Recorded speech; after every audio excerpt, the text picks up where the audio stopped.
Ang ingay ng electric fan. Papatuyo ako ng damit eh. Oh, ang cute. Glossy siya. Glossy or silk? Parang may glitters siya. Luminaw siya lalo. Yung isa na matte, hindi siya ganito kalinaw. Ganito yan.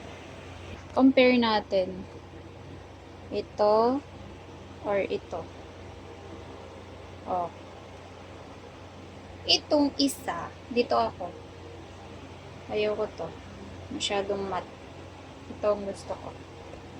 Ito, gusto mo? Ito ba?